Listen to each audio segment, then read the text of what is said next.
सबसे पहले तो रमेश जी और शांति भाई, आप दोनों को हम बहुत बहुत बधाई देते हैं कि आपको भारत सरकार के पद्मश्री सम्मान के लिए चुना गया है। हाँ सर, आपको भारत सरकार का धन्यवाद सर, पद्मश्री के लिए हमको सम्मानित किए, बहुत अच्छी बात है। और हम अनुसूचित जाति दलित वर्ग से ही आते हैं और अच्छा है। हमारे जो दलित वर्ग में भी बहुत अच्छा एक सभी लोग कर गए, बहुत अच्छा आपको मिला है, पद्मश्री अवार्ड से सम्मानित किया है। नरेंद्र मोदी जी को भी हम धन्यवाद देते हैं और राष्ट्रपति जी को भी हम धन्यवाद देते हैं। अच्छा शांति भाई, आपको कैसा लग रहा है? बहुत अच्छा लग रहा है मेरे को, बहुत खुशी हो रही है। अच्छा, चलिए, हमें भी बहुत खुशी है कि रमेश जी और शांति भाई आप दोनों को पद्मश्री से सम्मानित किया जाएगा।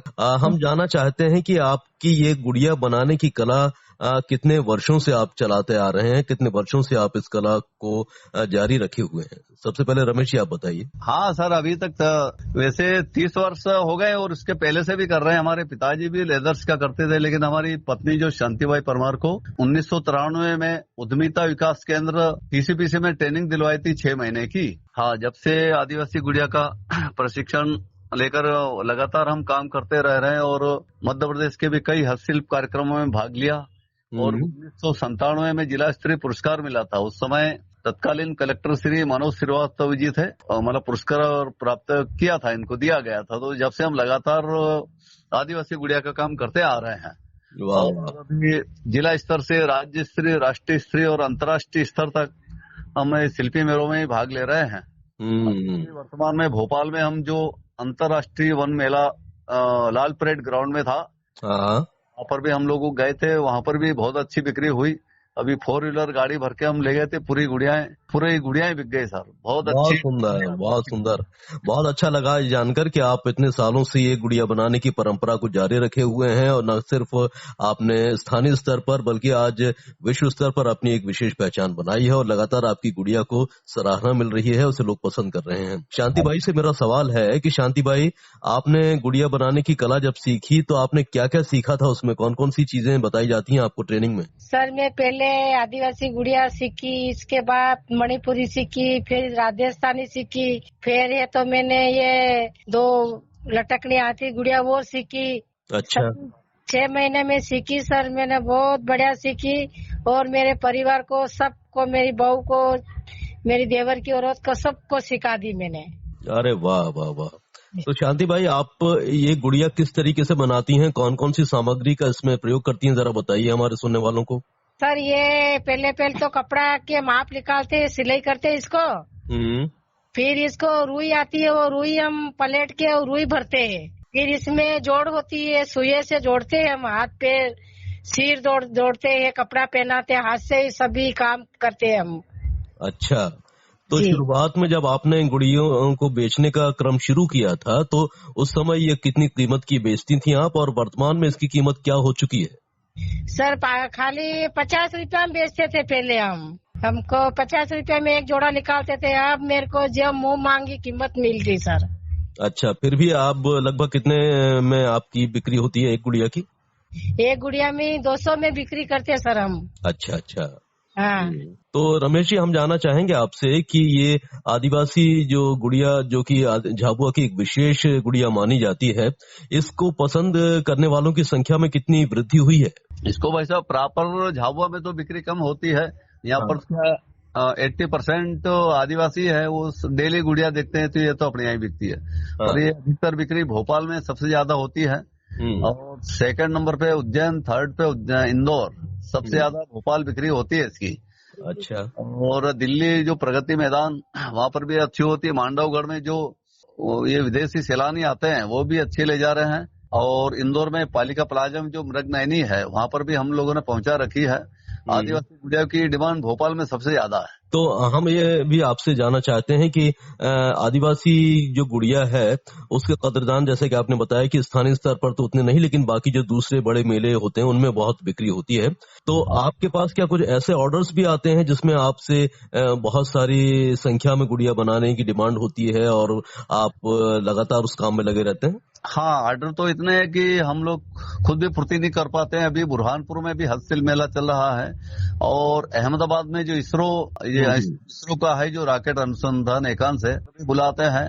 मुंबई में भी नरीमन फोर्ट एरिया में जो हस्तशिल्प विकास निगम का कार्यालय है, उनके द्वारा भी ऑर्डर मिलते हैं, गुजरात से भी मिल रहे हैं।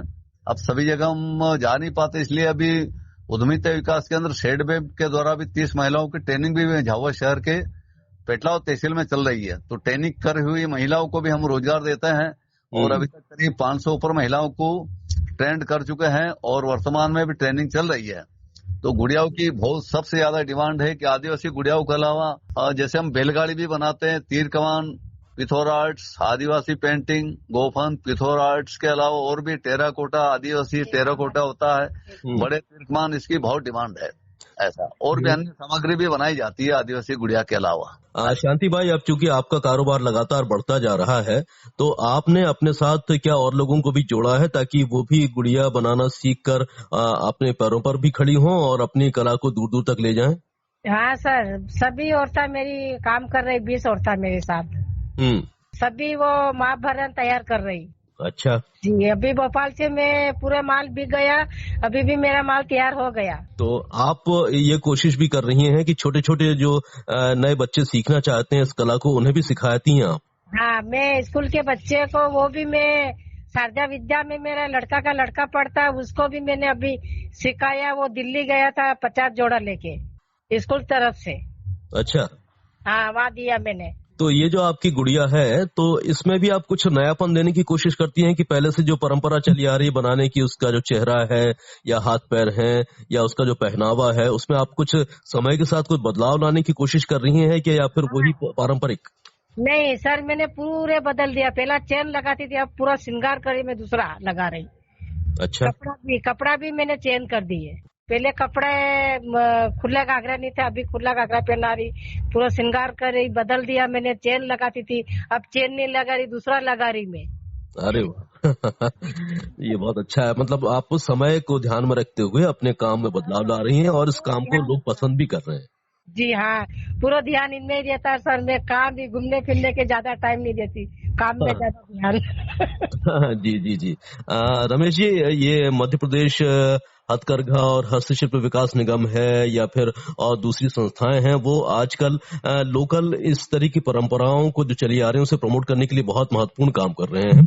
तो इनके माध्यम से आपको कितना सहयोग मिल रहा है, शासन से कितना सहयोग मिल रहा है अपने इस कला को आगे बढ़ाने में? जिला हथकरघा विभाग से हमें प्रतिवर्ष जो कालिदास समारोह होता है उज्जैन में, उसमें प्रतिवर्ष बुलाते हैं, स्टॉल भी देते हैं और सारी सुविधाएं देते हैं और वहाँ पर भी बिक्री बहुत अच्छी होती है। कम से कम वहाँ पर 8 से 9 दिन का होता है अंतर्राष्ट्रीय जो शिल्पी मेला होता है, उसमें कम से कम 80 से 90 हजार की बिक्री हो जाती है। उसके अलावा हथकरघा विभाग प्रशिक्षण कार्यक्रम भी निकालती है। अभी कुछ 30 महिलाओं का ट्रेनिंग निकाला था, तो ट्रेनिंग भी चल रही है। अच्छा। और वो उद्यमिता विकास केंद्र शेड में कुछ द्वारा रहते हैं, तो हमको हमारी ये पत्नी है, इनके द्वारा ट्रेनिंग दी जाती है। इनको अभी भोपाल से भी जो हथकरघा एवं हस्तशिल्प विकास निगम से भी मास्टर ट्रेंड का सर्टिफिकेट दिया गया है। ऐसा इसके अलावा फिर मध्य प्रदेश हस्तशिल्प विकास निगम से 2 जिले का एक सेंटर बना हुआ है जोबट में, वहाँ पर भी आदिवासी गुड़िया रखी हुई है, वहाँ पर भी बिक्री हो जाती है। इसके अलावा मध्य प्रदेश हस्तशिल्प विकास निगम के भारत में जो लगने वाले हस्तशिल्प मेले हैं उनमें भी हमारी गुड़िया जाती है। अच्छा, अच्छी बिक्री हो जाती है।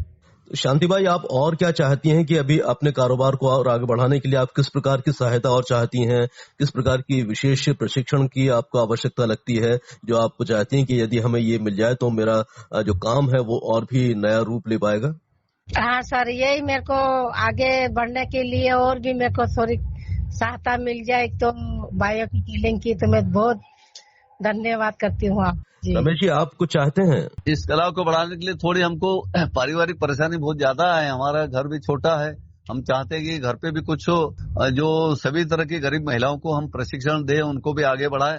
और इसके लिए हमको थोड़ा क्या है कि जगह बहुत कम है। कहीं ऐसा अगर गवर्नमेंट भी अगर हाल वाल दे दें या फिर कहीं ऐसी व्यवस्था कर दे तो हम जितने भी बेरोजगार महिला हैं उनको निःशुल्क प्रशिक्षण आदिवासी गुड़िया का दे सकते हैं, ताकि हमारी ये महिलाएं गरीब तबके की ये भी आगे बढ़े, हमारे साथ ये महिलाएं स्वयं अपना काम करें। अभी इसी तरह से पेटलाव तहसील में आदिवासी गुड़िया का ट्रेनिंग चल रहा है। वहाँ पर हमारे यहाँ से ट्रेनिंग की हुई एक रुकली बाई बहुगुणा है, वही ट्रेनिंग दे रही है, उनके द्वारा भी प्रशिक्षण दिया जा रहा। तो हम चाहते हैं कि और भी महिलाएं आगे बढ़े, ये चाहते हैं। और थोड़ी शासन का भी हमारी और थोड़ी व्यवस्था कर दे। आर्थिक तरह से हम थोड़े गरीब तबके से हैं, ऐसा इसलिए थोड़ा आगे बढ़ाने की उम्मीद तो बहुत रखते हैं, लेकिन कुछ कारण से पीछे हट जाते हैं। शांति भाई, आप महिला जगत का प्रतिनिधित्व कर रही हैं, महिलाओं की बिरादरी से आती हैं, आधी आबादी का प्रतिनिधित्व कर रही हैं।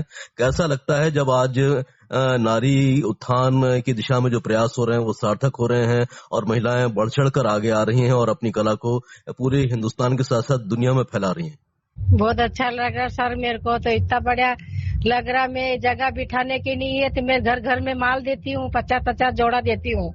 ये बना के मेरे घर लाओ, बैठने की जगह नहीं है सर। ये तो जब आपको पद्मश्री मिलने की घोषणा हुई तो आपका जो मतलब जो आपका इलाका है उसमें कितनी खुशियां लोगों ने बांटी, आप तक पहुंचाई, कितनी प्रसन्नता हुई उन्हें? बहुत हुई सर, बहुत हुई। कभी ऐसे परिवार खुशी नहीं मिली थी, अभी इतनी खुशी हो रही। पूरे परिवार को, पूरे समाज को, सब बुला रहे हमको कि आ जाओ। अभी भी यहाँ पे बाजार में से, अभी रैली में से घर पे आए हैं हम। तो काफी सम्मान और काफी प्रोत्साहन आपको मिल रहा है।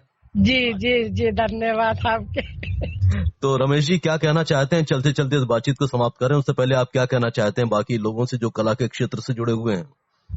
हम बाकी लोगों से कहना चाहते हैं कि जैसे अभी उदाहरण के लिए मैं बताना चाहता हूँ, समझ लो एक स्कूल में अगर 500 बच्चे पढ़ रहे हैं तो सरकार 500 बच्चों को रोजगार तो नहीं दे सकती, लेकिन स्किल इंडिया आत्मनिर्भर भारत के अंतर्गत स्वयं का रोजगार स्थापित करना होगा। और इसमें हम चाहते हैं कि युवक युवतियां इस हस्तशिल्प कला में आगे बढ़ें, क्योंकि हस्तशिल्प की बहुत सी ऐसी कलाएं हैं जो कुछ लोग करना नहीं चाहते हैं। है तो थोड़ा कठिन कार्य, लेकिन करना चाहिए। जैसे हम लोग लगातार करते आ रहे हैं। कुछ लोग पहले हमारा जैसे कहते थे ये क्या है आदिवासी गुड़िया, ये तो बच्चों के खिलौने, इसका कोई वो नहीं है, ये नहीं है, इस तरह से गांव में ऐसा चलता है। तो हम लोगों ने काम छोड़ा नहीं, लगातार करते आ रहे हैं। उस समय हमारी गरीबी ऐसी रही है कि हम लोग पुराने कपड़े से ही गुड़िया बनाते थे।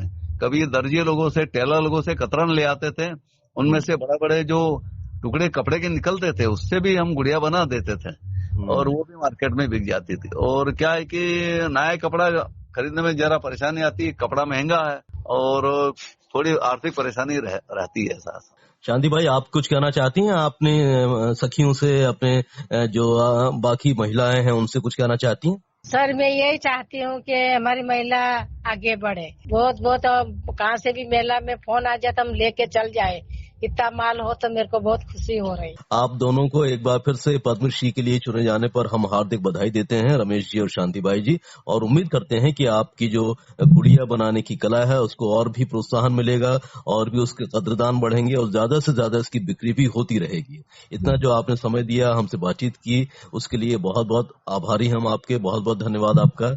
हाँ धन्यवाद। हाँ सर, आपका भी धन्यवाद साहब।